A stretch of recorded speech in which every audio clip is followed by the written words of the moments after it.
বিরুদ্ধে প্রতিবাদ জানাই? কেন আমরা এটাকে পরিবার এবং সমাজ ধ্বংসের হাতিয়ার বলে বিবেচনা করি?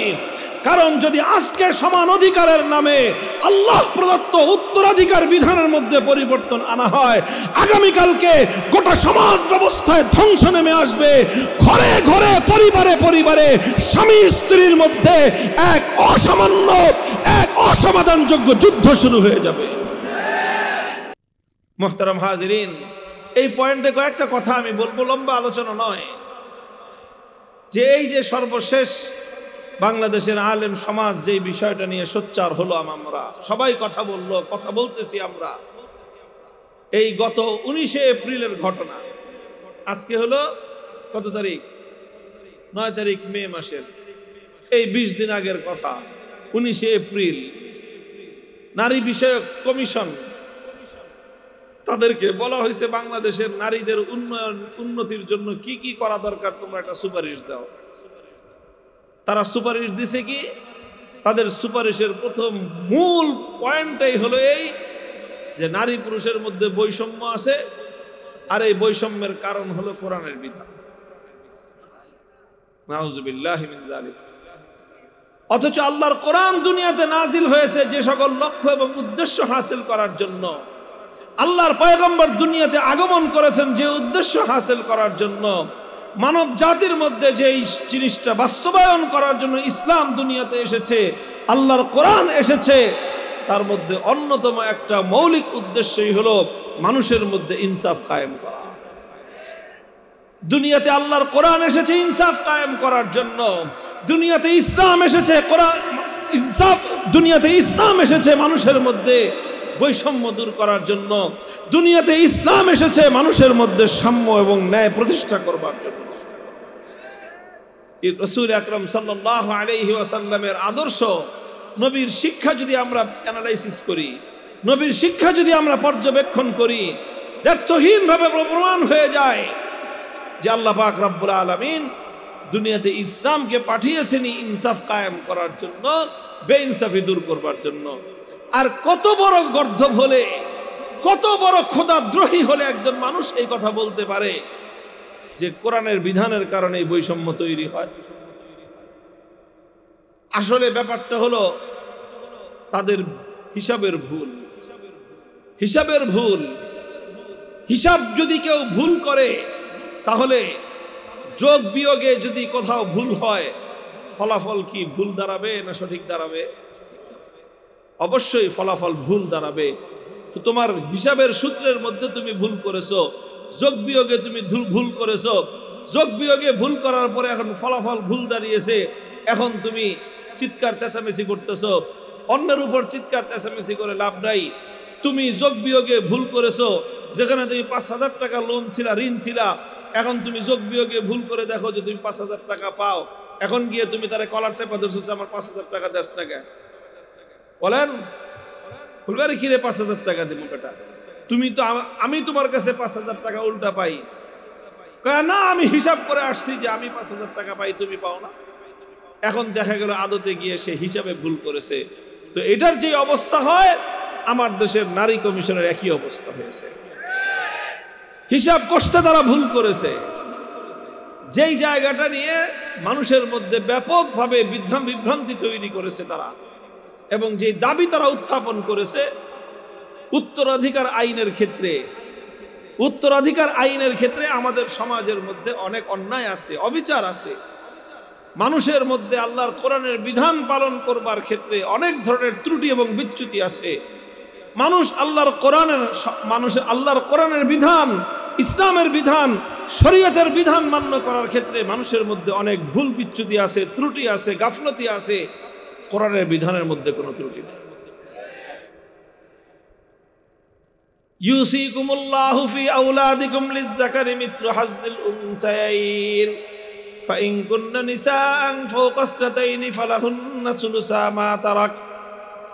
দেখেন, উত্তরাধিকারের বিধানটা এমন একটা বিধান, এটা এমন একটা চ্যাপ্টার, এটা এমন একটা অধ্যায় যে উত্তরাধিকার, একজন মানুষ মারা গেলে তার যে সকল থাকবে, তার পরবর্তীতে তার যে সকল ওয়ারিসানরা থাকবে, সেই ওয়ারিসদের মধ্যে কিভাবে সম্পত্তি বন্টন হবে, এটা চুলচেরা প্রত্যেকটা বিষয় খুঁটিনাটি আল্লাহ পাক রব্বুল আলামিন কোরআনে পাকের মধ্যে সবিস্তারে বর্ণনা করেছেন, সবিস্তারে বর্ণনা করেছেন।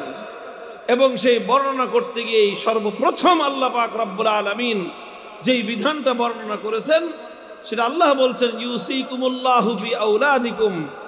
আল্লাহ পাক রব্বুল আলামিন তোমাদের সন্তানদের ব্যাপারে নির্দেশ প্রদান করছেন যে যখন বাবা মা মারা যাবে তখন বাবা মায়ের সেই রেখে যাওয়া পরিত্যক্ত সম্পত্তি তাদের সন্তানদের মধ্যে বন্টন হওয়ার নীতি হলো লিজ্জাকারি মিসলু হাজ্জিল উনসায়াইন, যে ছেলে সন্তান দুইজন কন্যা সন্তানের সমান ভাগ পাবে। অর্থাৎ একজন ছেলে যতটুকু পাবে দুইজন মেয়ে ততটুকু পাবে, দুইজন মেয়ে যতটুকু পাবে একজন ছেলে ততটুকু পাবে। এটা হলো আল্লাহর কোরআনের বিধান।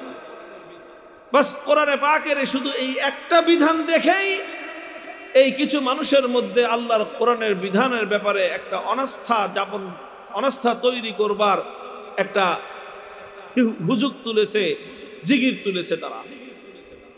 মুহতারাম হাজিরিন, সম্পত্তির কথা আমি একটু কথা বলি, সম্পত্তির বিষয়টা যেন মানুষ বুঝতে পারে যে ইসলামের বিধানের সৌন্দর্য কত। সম্পত্তির কোনো বিষয় যদি আপনাকে আলোচনা করতে হয় তাহলে সম্পদের সাথে দুইটা জিনিসের সম্পর্ক। কয়টা জিনিসের? একটা হলো সম্পদের সাথে আয়ের সম্পর্ক, আবার সম্পদের সাথে ব্যয়ের সম্পর্ক। কথা বলেন ঠিক না বেঠিক? সম্পত্তির হিসাব করতে হলে কেউ যদি শুধু আয়ের হিসাব করে ব্যয়ের হিসাব না করে, অথবা কেউ যদি শুধু ব্যয়ের হিসাব করে আয়ের হিসাব না করে, তাহলে সেই ব্যক্তি কোনোদিন কোনো সম্পত্তির হিসাব মিলাতে পারবে না। সম্পত্তির হিসাব যদি মিলাতে হয়, সঠিক অর্থে যদি একটা সম্পত্তির হিসাব যদি আপনাকে বের করতে হয়, আপনাকে একদিকে যেরকম আয়ের হিসাব করতে হবে, আরেকদিকে ব্যয়ের হিসাব করতে হবে। আয় এবং ব্যয় দুটো প্লাস মাইনাস করে আপনাকে ব্যালেন্স শিট তৈরি করতে হবে, তখনই আপনার পক্ষে নির্ভুল একটা হিসাব করা সম্ভব। কিন্তু তারা কি করলো? শুধু আয়ের হিসাব দেখলো, ব্যয়ের হিসাব তারা দেখলো না। আচ্ছা, এখন যদি মনে করেন যদি এই যে আজকে যেই জিগির তোলা হচ্ছে যে সম্পত্তির মধ্যে নারী পুরুষের সমান অধিকার চাই, আচ্ছা যদি সমান অধিকার বাস্তবায়ন করা হয়, সমান অধিকার যদি বাস্তবায়ন করা হয়, তাহলে আলটিমেট রেজাল্ট আমাদের সমাজের মধ্যে কি ধরনের হতে পারে, এর কি ইম্প্যাক্ট তৈরি হতে পারে, এর দ্বারা সমাজের মধ্যে কি প্রতিক্রিয়া তৈরি হতে পারে, এটা হয়তো কেউ কোনোদিন চিন্তা করে নাই। আমি একটা দৃষ্টান্তের মাধ্যমে এই কথাটা বর্ণনা করতাম। মনে করেন যে একজন মানুষ, দুইজন মানুষ, একটা ছেলে এবং একটা মেয়ে, একটা ছেলে একটা মেয়ে, আপনার দুটো ছেলে মেয়ে, দুজন সন্তান, একটা ছেলে একটা মেয়ে। আপনার পকেটে টাকা আছে 100 টাকা, আপনার ছেলে মেয়ে তারা দুজন আপনার কাছ থেকে আবদার করেছে যে বাবা কিছু টাকা দাও, প্রতিষ্ঠান বন্ধ হয়েছে, মাদ্রাসা ছুটি, স্কুল ছুটি হয়েছে, কলেজ ছুটি হয়েছে, নানার বাড়ি বেড়াতে যাব। এখন বাবা তার পকেটে আছে 100 টাকা তার সন্তানদেরকে দেওয়ার মতো। এখন বাবা এই টাকাটা কিভাবে তাদের মধ্যে বন্টন করতে পারে? দুইভাবে বন্টন করতে পারে। একটা বন্টন সে করতে পারে যে সে ছেলে মেয়ে দুজন সমান সমান, এই জন্য সে দুজনকে সমান সমান দিয়ে দিল 50 টাকা 50 টাকা। আরেকটা সে করতে পারে যে না, সে আল্লাহর কোরআনের যে উত্তরাধিকার সম্পদ বন্টন করার যে সূত্র আছে, লিজ্জাকারি মিসলু হাজ্জিল উনসায়াইন, যে মেয়ে পাবে যতটুকু ছেলে পাবে তার চেয়ে ডবল, ছেলে পাবে যতটুকু মেয়ে পাবে তার অর্ধেক। তাহলে সেই ক্ষেত্রে 100 টাকায় ভাগ হবে 33 টাকা আর 66 টাকা, 33 টাকা আর সামথিং আর 66 টাকা সামথিং। আচ্ছা, এই দুইভাবে ভাগ করতে পারে। যদি মনে করেন সমান অধিকারের প্রবক্তাদের বক্তব্য অনুযায়ী সমান সমান বন্টন করে দিল, বন্টন করে দেওয়ার পরে এখন ছেলের পকেটেও 50 টাকা, মেয়ের পকেটেও 50 টাকা, তারা দুজন রওনা করেছে নানার বাড়ির দিকে। রওনা হওয়ার পরে প্রথমেই বাড়ি থেকে বাস স্ট্যান্ড পর্যন্ত রিক্সায় যেতে হবে। ছেলে মেয়ে দুইজন রিক্সায় উঠছে। রিক্সায় উঠার পর 10 টাকা 10 টাকা 20 টাকা ভাড়া। দুজন রিক্সায় গেছে, যার যার ভাড়া সে দিল। তার ভাড়া 10 টাকা সে দিছে, তার ভাড়া 10 টাকা সে দিছে। তারপরে যাওয়ার পরে বাসে যাবে নানার বাড়ি পর্যন্ত। দুইজন বাসে উঠলো, দুজনের ভাড়া 30 টাকা 30 টাকা। তার ভাড়া 30 টাকা সে দিল, তার ভাড়া 30 টাকা সে দিল। নানাবাড়ি পর্যন্ত যে পৌঁছার পর 10 টাকা রিক্সা ভাড়া, 30 টাকা বাস ভাড়া, গেল কত? 40 টাকা। থাকলো কত? আর 10 টাকা থাকলো। এরপরে সেই 10 টাকা দিয়ে আবার বাস স্ট্যান্ড থেকে নানাবাড়ির পর্যন্ত আবার রিক্সা নিয়ে যেতে হয়, সেখানে আরো 10 টাকা 10 টাকা খরচ। কত হলো খরচ? 50 টাকা। নানাবাড়ি যাওয়া পর্যন্ত ছেলের পকেটে আছে কয় টাকা? মেয়ের পকেটে আছে কয় টাকা? নাই, দুজন খালি। আচ্ছা, এবার আসেন, যদি বিপরীত করা হয়, ছেলেকে দেওয়া হলো 66 টাকা, মেয়েকে দেওয়া হলো 33 টাকা, কিন্তু বিধান করে দেওয়া হলো বাবার পক্ষ থেকে, বলে দিল ছেলেটাকে যে দেখো, তুমি তো পুরুষ মানুষ, সঙ্গে তোমার বোন নারী মানুষ, মহিলা মানুষ, মেয়ে মানুষ, তুমি রাস্তায় তার খবরাখবর রাখবা, তার প্রতি যত্ন নিবা, রাস্তায় যা ক্ষয় খরচ হয় সব খরচ তুমি তোমার পকেট থেকে চালাইবা। এখন দুইজন রওনা হয়েছে। দুইজন রওনা হওয়ার পর দুইজনের প্রথম রিক্সা ভাড়া 10 টাকা 10 টাকা দিল ভাই, 20 টাকা। 30 টাকা 30 টাকা 60 টাকা বাস ভাড়া দিল ভাই, গেল কত? 60 টাকা আর 20 টাকা 80 টাকা। এরপরে আবার গিয়ে গেল রিক্সা ভাড়া আরো 10 টাকা 10 টাকা 20 টাকা খরচ হলো কত? 100 টাকা খরচ হলো ছেলের। বাবাই দিছিল কয় টাকা? 66 টাকা। এখন নানার বাড়ি যাওয়ার পরে ছেলের পকেটে আছে কয় টাকা? 33 টাকার লোন, 33 টাকার ঘাটতি আছে। মেয়ের কাছে আছে কয় টাকা? 33 টাকা পকেটে তার সংরক্ষিত রয়ে গেছে। বাবা তারে বলে দিছে, আমি তোমাকে 33 টাকা দিলাম, খরচের কোনো দায়িত্ব তোমার নাই, এরপরেও তোমাকে দিলাম, তুমি মেয়ে মানুষ, তোমার শখ থাকবে, স্নো পাউডার লিপস্টিক কেনার শখ থাকে তোমার, মামা বাড়িতে যাবা, মামা তো ভাই বোনদের জন্য চকলেট কিনে নিয়ে যেও, এই সমস্ত তোমার খরচের জন্য, অতিরিক্ত খরচের জন্য, কম্পালসারি খরচ যেটা না, বাধ্যতামূলক খরচ না, অব্লিগেটরি খরচ না, বরং যেটা তোমার ঐচ্ছিক খরচ, সেই খরচের জন্য, অতিরিক্ত খরচের জন্য তোমাকে 33 টাকা দেওয়া হলো। এই 33 টাকার উপর তোমার ভাইয়ের কোনো অধিকার নাই। এই 33 টাকা সম্পূর্ণ তোমার একচ্ছত্র ব্যক্তি মালিকানাধীন তোমার খরচের জন্য। এইভাবে যদি বন্টন করা হয়, বাবার বাড়িতে নানার বাড়িতে যাওয়ার পরে যেখানে ছেলের কাছে রয়েছে 33 টাকার ঋণ, তখন মেয়ের কাছে রয়েছে 33 টাকা সংরক্ষিত, তার কাছে সম্পূর্ণ সেভিংস। এই 33 টাকা দিয়ে সে ইচ্ছা করলে নিজের ইচ্ছা পূরণ করতে পারে, আচার কিনে খেতে পারে, স্নো পাউডার কিনতে পারে, চকলেট কিনে মামার বাড়িতে মামাতো ভাই বোনদেরকে দিতে পারে। তাহলে এই ক্ষেত্রে দেখেন তো, শুরুতে যখন আমরা হিসাব করলাম সমান সমান যদি উভয়কে দেওয়া হয়, 50 টাকা 50 টাকা দিলে পরে তার যে সূত্র, সমান অধিকারের সূত্র যদি প্রয়োগ করা হয়, গন্তব্য পর্যন্ত পৌঁছার পর ছেলের হাতেও ফুল শূন্য, ছেলের পকেটেও শূন্য, মেয়ের পকেটও শূন্য, কারো হাতে কোনো টাকা নাই। কিন্তু পক্ষান্তরে যদি এই সূত্র প্রয়োগ করা হয়, ডবল দেওয়া হলো ছেলেকে, কিন্তু খরচের দায়িত্ব শতভাগ ছেলের উপর, অর্ধেক দেওয়া হলো মেয়েকে, খরচের দায়িত্ব তার উপরে 1%ও নাই। গন্তব্য পর্যন্ত সকল খরচ করার পরে ফাইনাল যখন হিসাব করা হবে, তখন দেখা যাবে ছেলের উপর অতিরিক্ত 33 টাকার বোঝা রয়েছে, আর মেয়ের কাছে তখনও 33 টাকা সেভিংস রয়েছে। মুহতারাম হাজরিন, শুধুমাত্র কাল্পনিক কোনো দৃষ্টান্ত নয়, এটা কাল্পনিক কোনো দৃষ্টান্ত নয়, এটা বাস্তবতা। আল্লাহ পাক রব্বুল আলামিন যখন সম্পত্তি বন্টন করেছেন, সম্পত্তির মালিকানা যখন দিয়েছেন, তখন ছেলেকেও মালিকানা দিয়েছেন, মেয়েকেও মালিকানা দিয়েছেন। ছেলেকেও আল্লাহ পাক রব্বুল আলামিন শতভাগ মালিকানা দেন নাই, মেয়েকেও আল্লাহ পাক রব্বুল আলামিন শতভাগ বঞ্চিত করেন নাই।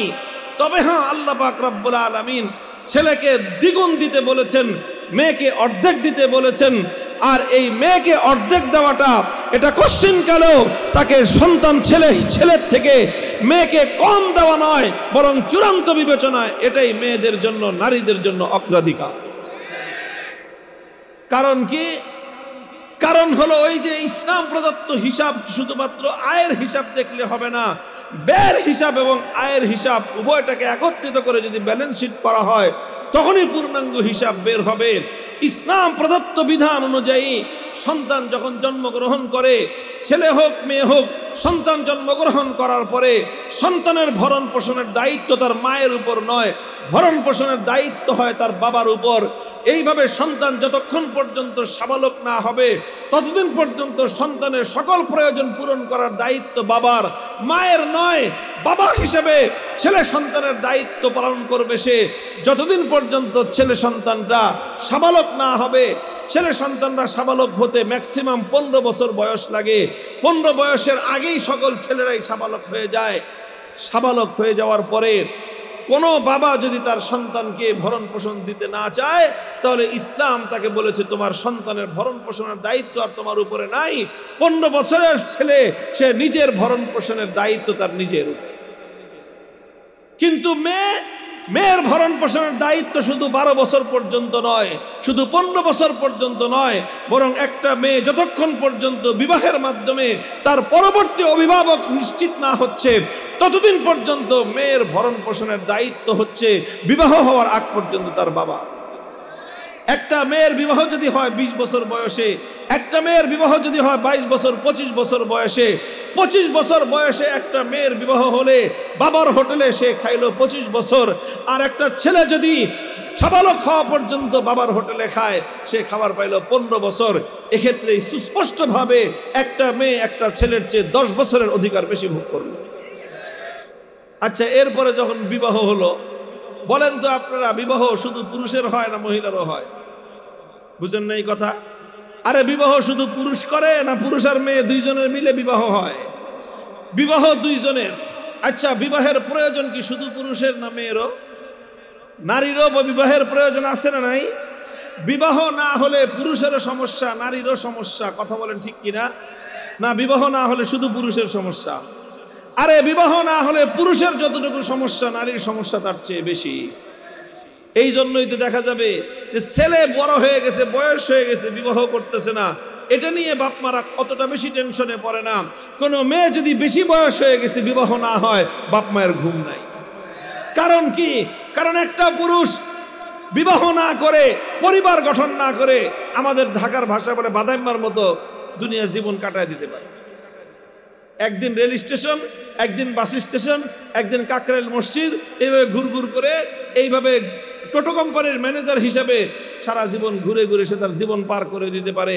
পুরুষের তত সমস্যা নাই, কিন্তু পরিবার যদি গঠন না করা হয় নারীর জীবনটা মহা বিপদগ্রস্ত হবে, নারীর জীবনটা একটা কঠিন জীবনে পরিণত হবে।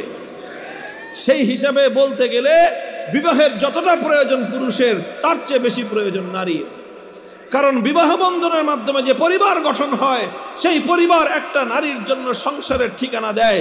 বিবাহের মাধ্যমে যেই পরিবার গঠন হয় সেই পরিবার একজন নারীর জন্য শান্তির আশ্রয়। বিবাহের মাধ্যমে যেই পরিবার গঠন হয় সেই পরিবার একজন নারীর জন্য ভবিষ্যতের নিশ্চয়তা। আচ্ছা, সব বাদ দেন, ওই মূল কথায় আসলাম, নারীরও প্রয়োজন, পুরুষেরও প্রয়োজন। তো বিবাহ হইল দুইজনের, প্রয়োজন দুইজনের। বিবাহ না হইলে সমস্যা দুইজনের, বিবাহ হইলে সুবিধা দুইজনের। খরচ কয়জনের? বিবাহের সাথে সংশ্লিষ্ট যতগুলো খরচ আছে সবগুলো খরচের দায়িত্ব পুরুষের। বলবেন বিবাহ সংশ্লিষ্ট কি কি খরচ? বিবাহ সংশ্লিষ্ট খরচ হলো 2 রকম। কয় রকম? শুনে রাখেন, বিধান আল্লাহর কোরআনের বিধান, ইসলামের বিধান। বিবাহের সাথে সংশ্লিষ্ট খরচের বিধানটা কয় রকম?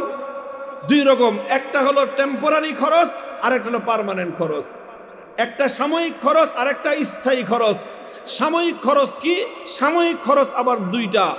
একটা সাময়িক খরচ হলো দেনমোহরের খরচ, আরেকটা খরচ হলো আপ্যায়নের খরচ। বিবাহ করলে আপ্যায়ন করতে হয়, বিবাহ করলে মানুষকে খাওয়াইতে হয়। এটা সুন্নত, আল্লাহর দ্বীনের বিধান, নবীর সুন্নত, ইসলামের বিধান। বিবাহের ক্ষেত্রে অস্থায়ী খরচ হলো দুইটা, একটা হলো দেনমোহরের খরচ, আরেকটা খরচ হলো আপ্যায়নের খরচ, আর 2 নম্বর খরচ হলো বিবাহের স্থায়ী খরচ, সারা জীবনের খরচ, ভাতের খরচ, কাপড়ের খরচ, বাসস্থানের খরচ, চিকিৎসার খরচ, খাদ্য, বস্ত্র, বাসস্থান, চিকিৎসা, এই 4টা মৌলিক খরচ, ভরণ পোষণের খরচ। তাহলে অস্থায়ী খরচ কয়টা? 2টা। কি কি? দেনমোহর আর আপ্যায়ন। স্থায়ী খরচ কয়টা? 4টা। খাদ্য, বস্ত্র, বাসস্থান, চিকিৎসা, এই 4টা খরচ। বিবাহ কয়জনের ছিল? বিবাহের সুবিধা কয়জনের? বিবাহ না হলে সমস্যা কয়জনের? বিবাহের খরচ কয়জনের? বিবাহের 100% খরচ শুধুমাত্র পুরুষের। দেনমোহর যতটুকু দিতে হয় সম্পূর্ণটাই পুরুষকে দিতে হয়, নারীকে 1 পয়সার দেনমোহর দিতে হয় না। বিবাহের সময় আপ্যায়নের খরচ ইসলামী ধর্ম মোতাবেক, আল্লাহর পয়গম্বরের সুন্নত মোতাবেক বিবাহের পরে ওলিমা খাওয়ানো, বিবাহের আপ্যায়ন করা পুরুষের জন্য সুন্নত, বিবাহের আপ্যায়ন করা নারীর পরিবারের জন্য, কনের বাবার জন্য সুন্নত নয়। এখন আপনারা বলতে পারেন যে হুজুর আমাদের সমাজ তো উল্টা, আমাদের সমাজে তো মেয়ে পক্ষ থেকে যৌতুক নেয়, আর আমাদের সমাজে তো কনেকে বিবাহ দেওয়ার সময় বরযাত্রী খাওয়াইতে হয়। বরযাত্রী আরো আসে 100, 200, 500 শর্ত করে আসে যে আমাদের 500 লোক খাওয়াইতে হবে। এগুলো আছে না নাই? তাহলে এটার বিধানও শুনে রাখেন। যৌতুকের বিধান পরিষ্কার কথা, আল্লাহর কোরআন বলে দিয়েছে।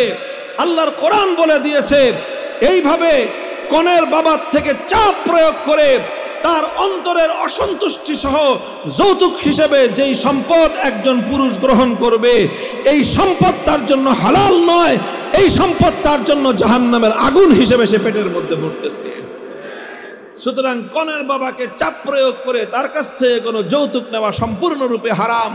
ঠিক তদ্রূপ বিবাহের সময় শর্ত দিয়ে কনের বাবার বাড়িতে বরযাত্রী গিয়ে জোরপূর্বক 100, 200, 350 জন লোক জোর করে খাওয়া, এটা দাওয়াতের খাওয়া নয়, এটা বৈধ খাবার নয়, এটা ডাকাতির মতো, চোরের মতো জোর করে ডাকাতির করা খাবার। কাজেই বিবাহের সময় অস্থায়ী খরচ, সাময়িক খরচ যেটা, সেটা পুরুষের না নারীর? পুরুষ খরচ করলো। বিবাহের পর থেকে শুরু হলো দাম্পত্য জীবন। 50 বছরের দাম্পত্য জীবন, 40 বছরের দাম্পত্য জীবন, 60 বছরের দাম্পত্য জীবন, 70 বছরের দাম্পত্য জীবন। জীবনের শেষ মুহূর্ত পর্যন্ত 4টা খরচ: খাদ্য খরচ, বস্ত্রের খরচ, বাসস্থানের খরচ, চিকিৎসার খরচ 100% পুরুষের দায়িত্ব, নারীর 1 পয়সা পার্টিসিপেশনের দায়িত্ব না। এমনকি কখনো যদি বিচ্ছেদ হয়ে যায়, তালাক হয়ে যায়, বিচ্ছেদ হয়ে যাওয়ার পরেও 3 মাস পর্যন্ত সেই তালাকপ্রাপ্ত স্ত্রীকে খাদ্য, বস্ত্র, বাসস্থান, চিকিৎসার ব্যবস্থা করা স্বামীর দায়িত্ব এবং কর্তব্য। মুহতারাম হাজিরিন, তাহলে একজন পুরুষ বিবাহের পরে, বিবাহের দিন থেকে তার শুরু হয় স্ত্রীর বোঝা বহন করা। প্রথমে দেনমোহরের বোঝা বহন করলো, তারপরে ওলিমার বোঝা বহন করলো, তারপরে স্ত্রীকে খাবারের বোঝা বহন করলো, স্ত্রীর ভরণ পোষণের বোঝা বহন করলো, স্ত্রীর কাপড় চোপড়ের খরচের বোঝা বহন করলো, স্ত্রীর জন্য বাসস্থানের ব্যবস্থা করবার বোঝা বহন করলো, রোগাক্রান্ত হলে স্ত্রীর জন্য চিকিৎসার বোঝা বহন করলো। সন্তান হওয়ার পর থেকে ছেলে হোক মেয়ে হোক, সমস্ত সন্তানের ভরণ পোষণের দায়িত্ব তার বাবার, ভরণ পোষণের দায়িত্ব মায়ের না।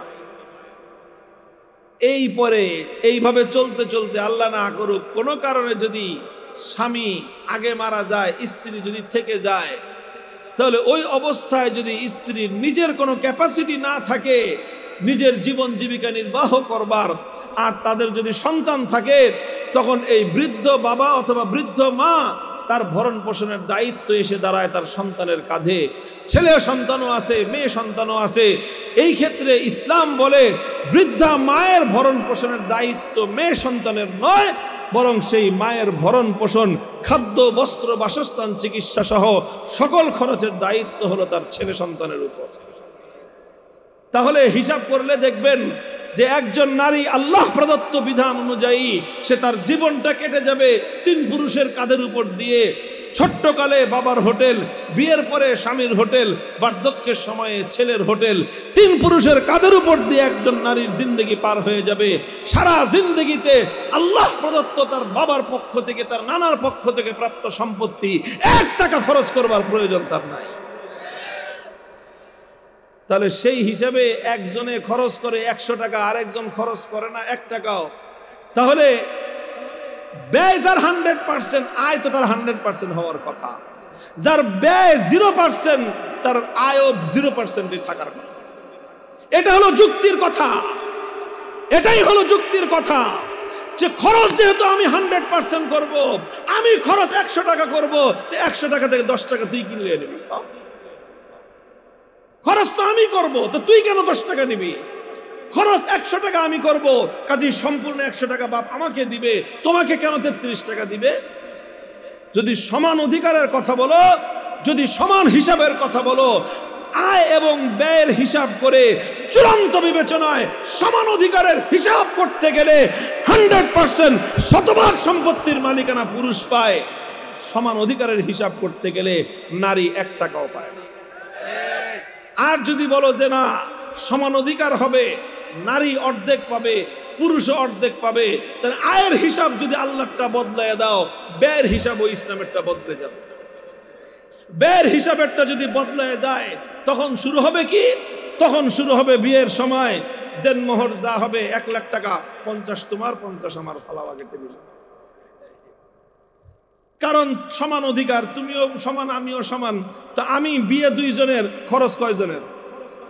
বিয়ে যেরকম 2 জনের, দেনমোহরও 2 জনের, তোমার 50 আমার 50। অলিমা করতে হবে, 100 মানুষ খাওয়াইতে হবে।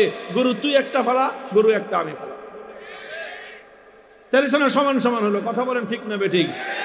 এরপরে বিয়ের পরে যখন খাওয়ার ব্যবস্থা, যখন স্বামী স্ত্রী 2 জনের পরিবার চলবে, মাসে খরচ হবে 10,000 টাকা, 5,000 আমার, 5,000 তোমার। তারপরে বছর গড়াইলে যখন সন্তান হবে, সেই সন্তানের জন্য মেডিকেল যেই খরচ হবে, মেডিকেল যেই বিল হবে 50,000, 25,000 তোমার, 25,000 আমার। এরপরে সন্তান 3 দিন পরে যখন স্কুলে ভর্তি হবে, স্কুলে মাসে যখন নাকি তার 6,000 টাকা বেতন, 3,000 তোমার, 3,000 আমার। এইভাবে সমস্ত জায়গায় সমান অধিকারের অর্থ হলো ভরণ পোষণ আর কোনোদিন স্বামীর কাছ থেকে স্ত্রী দাবি করতে পারবে না, বরং স্বামী অর্ধেক খরচ দিবে সংসারের, স্ত্রীকে অর্ধেক খরচ দিতে হবে সংসারের। এইভাবে যদি সংসারগুলোতে এই অবস্থা চলতে থাকে, তাহলে গোটা সমাজ ব্যবস্থা ধ্বংস হয়ে যাবে। এরপরে হবে কি জানেন? পোলা যখন আইসা বলবে যে বাবা স্কুলের তো বেতন চায় মাস্টারে, কত বেতন? 5,000 টাকা। বাপে পকেট থেকে 2,500 টাকা বের করে দিয়ে বলবে যে আমি 2,500 দিলাম, বাকি তো আর 2,500 মায়ের কাছ থেকে নিয়ে যা। এখন পোলা মায়ের কাছে যায়, মা কবে আমি কি লিখে দেবো? পোলা তো তোর বাপের পোলা, আমার কাছ থেকে টাকা চাস কেন? মায়ে তো দিবে না, কারণ দিয়ে তো অভ্যস্ত না তারা। 2,500 দিবে না। পোলা 3 দিন ঘুরে কবে যে বাপে টাকা দিছে, মায়ে টাকা দেয় না, ঠিক আছে যা স্কুলে যাবো। ওই 2,500 টাকা দিয়ে ও যে গুলতি খেলবে। ওরে 2,500 টাকা দিয়ে বাতাসা কিনে খেয়ে টোটো কোম্পানির ম্যানেজার হবে, এই ছেলের আর স্কুলে পড়াশোনা হবে না। মুহতারাম হাজিরিন, আমরা এই ব্যবস্থাটাকে কেন, এটাকে আমরা চ্যালেঞ্জ করি, কেন আমরা এর বিরুদ্ধে প্রতিবাদ জানাই, কেন আমরা এটাকে পরিবার এবং সমাজ ধ্বংসের হাতিয়ার বলে বিবেচনা করি? কারণ যদি আজকে সমান অধিকারের নামে আল্লাহ প্রদত্ত উত্তরাধিকার বিধানের মধ্যে পরিবর্তন আনা হয়, আগামীকালকে গোটা সমাজ ব্যবস্থায় ধ্বংস নেমে আসবে। ঘরে ঘরে, পরিবারে পরিবারে স্বামী স্ত্রীর মধ্যে এক অসমাধানযোগ্য যুদ্ধ শুরু হয়ে যাবে। এইভাবে এই গন্ডগোলার দাম্পত্য কলহের মধ্যে পড়ে আগামীর প্রজন্ম ধ্বংস হবে। ছেলেদের স্কুল পড়াশোনা বন্ধ হয়ে যাবে, ছেলেদের ভরণ পোষণ সুন্দরভাবে হওয়া বন্ধ হয়ে যাবে, সব কিছু ধ্বংস হয়ে আমাদের সমাজ ওই পাশ্চাত্যের লাগামহীন এক সমাজে পরিণত হবে। যেই সমাজে বহু মানুষ জানে না তার বাবার পরিচয় কি, বহু মানুষ জানে না তার বাবা এবং মা কে। এইভাবে সেই সমাজের মধ্যে লাওয়ারিস সন্তান অসংখ্য জন্ম নিয়েছে। এরকম এক অন্ধকার সমাজ, যেখানে বাতির লাল নীল বাতির আলোর ঝলকানি আছে, সেখানে উন্নত মানের দামি বাড়ি আর গাড়ি থাকতে পারে, কিন্তু অনেক উন্নত মানের আসবাবপত্র থাকতে পারে, এসির ঠান্ডা বাতাস থাকতে পারে, কিন্তু শীতাতপ নিয়ন্ত্রিত সেই 10 তলা 20 তলা সেই হাই রাইজ বিল্ডিং এর সুন্দর মনোরম সুসজ্জিত কামরার মধ্যে ঘুমাইতে হলে 3টা ঘুমের ট্যাবলেট খেয়ে ঘুমাইতে হবে। শান্তি নাই পরিবারগুলোর মধ্যে, কারণ পরিবারের মধ্যে দাম্পত্য কলহ। এটা হলো কারণ যে তারা ইসলামের এই পারিবারিক বিধানটা পশ্চিমা জগৎ গ্রহণ করে নাই। পশ্চিমা জগৎ ইসলামের অনেক কিছুই তারা নকল করেছে, ইসলাম থেকে অনেক কিছুই তারা গ্রহণ করেছে। ইসলাম থেকে যেই সব জায়গাগুলোতে পশ্চিমা জগৎ গ্রহণ করেছে সেই জায়গাগুলোতে পশ্চিমা জগৎ সাকসেসফুল হয়েছে। যেই জায়গাগুলোতে ইসলাম থেকে তারা গ্রহণ করে নাই, বরং ইসলামকে তারা ডিনাই করেছে, ইসলামকে তারা প্রত্যাখ্যান করেছে, সেই জায়গাগুলোতে ইউরোপ এবং আমেরিকায় অশান্তির দাবানল দাউ দাউ করে চলতেছে। এখন লেস কাটা শিয়াল চায় সব শিয়ালের লেস কাটা যাক। পাশ্চাত্যের পরিবার ব্যবস্থা নাই, ধ্বংস হয়ে গেছে পরিবার সিস্টেম তাদের মধ্যে। এখন তারা চায় মুসলমানদের সমাজের মধ্যে পরিবার ধ্বংস হয়ে যাক। এই জন্য মুসলিম সমাজের মধ্যে তারা তাদের এজেন্সি তৈরি করেছে, এজেন্ট তৈরি করেছে, দালাল আর চামচা গোষ্ঠী তৈরি করেছে, পেইড এজেন্ট তৈরি করেছে, যারা টাকা দিয়ে পয়সা দিয়ে মুসলিম সমাজের মধ্যে ইহুদি খ্রিস্টানদের এজেন্ডা বাস্তবায়ন করার জন্য কাজ করে। তাদেরকে টাকা পয়সা দিয়ে ওরা লালন পালন করে। ওরা চায় মুসলিম সমাজের মধ্যে সুন্দর চমৎকার চলমান এই বিধানটাকে ধ্বংস করে দিতে। মুহতারাম হাজরিন, কথা আমি আর লম্বা করব না। এই জায়গাটায় শুধু একটা কথা মনে রাখবেন, আল্লাহ প্রদত্ত এই বিধানের মধ্যে আমরা মুসলমানরা কিছু ত্রুটি করেছি বলেই আজকে আমাদের উপর পশ্চিমা জগৎ আল্লাহর কোরআনের বিরুদ্ধে আমাদের ঘরের কিছু সন্তানদেরকে দিয়ে কোরআন বিরোধী আইন বাস্তবায়ন করবার প্রস্তাব দেওয়ার মতো এই দুঃসাহস তারা দেখিয়েছে। এর কারণ আমাদের মুসলমানদের মধ্যে আমরা কিছু ত্রুটি করি। বলবেন হুজুর কি ত্রুটি করি? আমরা ত্রুটি করি আল্লাহ প্রদত্ত বাবার সম্পত্তির মধ্যে, মায়ের সম্পত্তির মধ্যে ছেলে এবং মেয়ের যে ন্যায্য অধিকার ছিল, আমরা পুরুষরা আমাদের মেয়েদেরকে, আমরা ভাইয়েরা আমাদের বোনদেরকে তাদের প্রাপ্য অধিকারটুকু দেই না। আল্লাহ পাক রব্বুল আলামিন যে তাদের জন্য অর্ধেক দিয়েছেন, সেই অর্ধেকটা তো তাদেরকে দিবেন।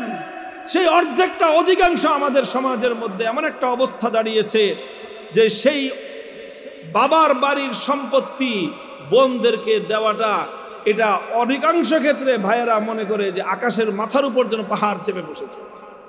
তারা মনে করে যেন, মনে হয় এরকম যে তার পকেটের টাকা, কামাই করা টাকা বোনকে দিতে হচ্ছে, অথচ তোমার পকেটের কামাই করা টাকা তো তোমার বোনকে দিতে বলা হয় নাই। তোমার বাবা যেই টাকা কামাই করে রেখে গিয়েছেন, যেই সম্পত্তি রেখে গিয়েছেন, সেই সম্পত্তিতে তুমি পাবা, ভাই হিসেবে তুমি ডবল পাবা, বোন হিসেবে সে সিঙ্গেল অংশ পাবে। বোনের সিঙ্গেল অংশ বোনকে দিয়ে দাও, ভাইয়ের ডবল অংশ ভাইকে দিয়ে নিয়ে নাও। কোনোদিন তাহলে এই নারীরা আর বৈষম্যের এবং অন্যায় অবিচারের শিকার হবে। দেয় অনেকে আছে, দেয় আবার কিভাবে দেয় জানেন? উন্নত ভালো দামি জমি যেগুলি আছে এগুলো সব ভাইরা রেখে দেয়, আর ওই ক্ষেতের ডোবা এবং নালার জায়গা জমি ওগুলি বোনদেরকে দিয়ে দেয়, যেখানে কোনোদিন মানুষ যেতে পারবে না। এটা অন্যায়। বরং ইসলামের বিধান হলো পূর্ণ সম্পত্তিকে তুমি আগে ভ্যালুয়েশন করবা, মূল্যমান নির্ধারণ করো। সহজ সিস্টেম হলো এটা, মূল্যমান নির্ধারণ করো। বাড়ির জমি তুমি রাখতে চাও, বাড়ির জমির দাম ধরো, বাড়ির উঁচু জমি, ভিটা জমি, এটার দাম কাঠা প্রতি বা শতাংশ প্রতি 5 লক্ষ টাকা। আর ক্ষেতের জমি, নালার ডোবা জমি, ওটা শতাংশ প্রতি দাম হলো মাত্র 30,000 টাকা। তুমি 5 লক্ষ টাকার জমি 30,000 টাকার জমির সাথে সমান সমান করে তুমি রেখে দিলা 5 লাখ টাকা কাঠা মূল্যের জমি, আর বোনকে দিয়ে দিলা 30,000 টাকার কাঠার জমি। বললা যে তোমাকে দিয়ে দিছি অর্ধেক, তুমি ওখান থেকে ক্ষেত থেকে নিয়ে নাও। এটা কোশ্চিন কাল ইনসাফ হলো না। এই জায়গাটাতে বৈষম্য হয়ে গেল, বেইনসাফি হয়ে গেল। আল্লাহ থেকে, আল্লাহর পক্ষ থেকে প্রাপ্য যে অধিকার ছিল তোমার বোন, তুমি তোমার বোনকে সেই অধিকার থেকে বঞ্চিত করে তুমি সম্পত্তির মালিক হলা।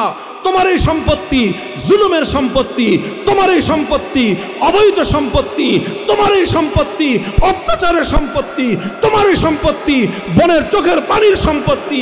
এই সম্পত্তিতে বসবাস করে তোমার সন্তানদের জন্য কোনোদিন কল্যাণ তুমি বয়ে আনতে পারবে না। মুহতারাম হাজিরিন, এই জন্য আমাদের কর্তব্য হলো দুটোই। আমাদের কর্তব্য হলো সব জায়গাতে ইসলাম যে অধিকার দিয়েছে নারীকে, সেই অধিকার বাস্তবায়ন নিশ্চিত করো। নতুন করে ইসলামের কোনো বিধানকে চ্যালেঞ্জ করতে আইসো না। ইসলামের বিধানকে যদি চ্যালেঞ্জ করতে আসো, সমাজ বিপর্যয় ঘটবে, সমাজে বিপর্যয় ঘটবে, পরিবার ব্যবস্থা বিপন্ন হবে, সমাজ ব্যবস্থা বিপন্ন হবে, আগামী প্রজন্ম ধ্বংস হয়ে যাবে। আল্লাহ পাক রব্বুল আলামিন আমাদের সকলকে বুঝবার তৌফিক দান করেন। মুহতারাম হাজরিন, কিছু কথা আমি এলোমেলো বললাম। আমার মূল কথা ছিল একটাই, সবাই সব কথা বুঝে আসবে এটা কোনো জরুরি না। দুনিয়ার সব কথা সবার বুঝে আসে না।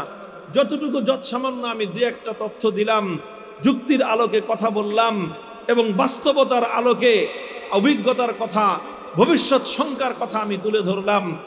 এগুলো হলো কথার কথা। মূল কথা হলো এই যে মানুষের জন্য কোনটা কল্যাণ হবে, মানুষের জন্য কোনটা অকল্যাণ হবে, এটা মানুষের চেয়ে মানুষের সৃষ্টিকর্তা অনেক বেশি বুঝে।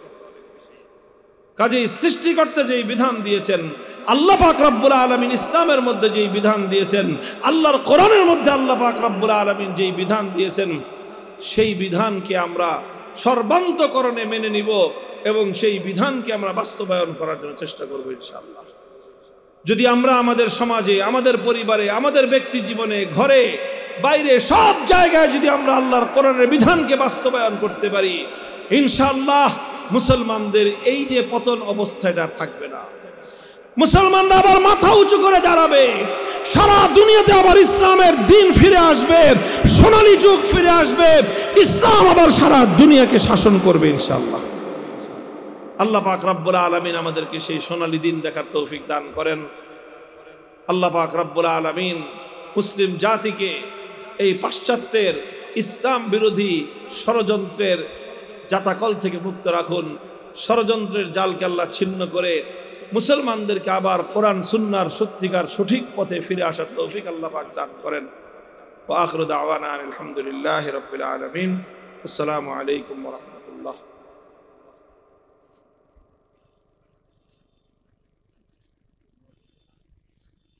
সুবহানাল্লাহি ওয়া বিহামদিহি সুবহানাল্লাহিল আযীম।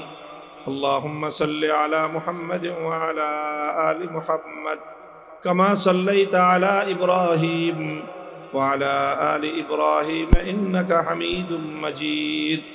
يا حي يا قيوم برحمتك نستغيث أصلح لنا شأننا كله ولا تكلنا إلى أنفسنا طرفة عين. إله العالمين رب العالمين أذكر अपने महफिल की कबूल मंजूर फरमान। আয় আল্লাহ, মাহফিলের যারা আয়োজন করেছেন, সহযোগিতা করেছেন, তাদের সকলকে আল্লাহ উত্তম বিনিময় নসিব করুন।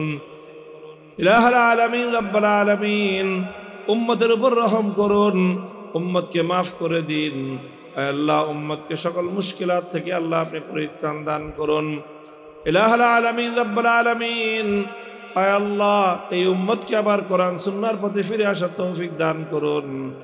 ইলাহুল আলামিন রব্বুল আলামিন আয় আল্লাহ, আমাদের এই দেশ আয় আল্লাহ পূর্বপুরুষদের রক্ত, ঘাম এবং অশ্রুর বদৌলতে অর্জিত এই মাটি, আয় আল্লাহ এর প্রতি ইঞ্চি মাটিকে আপনি ইসলামের ঘাঁটি হিসেবে কবুল করে নিন। বিজাতীয় আধিপত্য থেকে আল্লাহ এই জমিনকে আপনি হেফাজত করুন। আয় আল্লাহ, আমাদের মুসলমানদের ঘরে ঘরে আয় আল্লাহ প্রতিটি নারী পুরুষকে আপনার বিধান, কোরআনের আদর্শ, ইসলামের আদর্শ, নবীর সুন্নতের উপর চলার তৌফিক দান ফরমান। আয় আল্লাহ, আমাদের পরবর্তী প্রজন্ম, আমাদের সন্তানদেরকে আয় আল্লাহ দ্বীনের উপর কায়েম দায়েম রাখুন। ইলাহুল আলামিন রব্বুল আলামিন আমাদের বাবা মা আপনজন দুনিয়া থেকে যারা বিদায় নিয়ে কবর জগতে চলে গেছে, আল্লাহ তাদের প্রত্যেকের কবরের মধ্যে আপনি শান্তির ব্যবস্থা করে দিন। রব্বানা তাকাব্বাল মিন্না ইন্নাকা আনতাস সামিউল আলিম ওয়া তুব আলাইনা ইয়া মাওলানা ইন্নাকা আনতাত তাওয়াবুর রহিম। سبحان ربك رب العزة عما يصفون وسلام على المرسلين والحمد لله رب العالمين.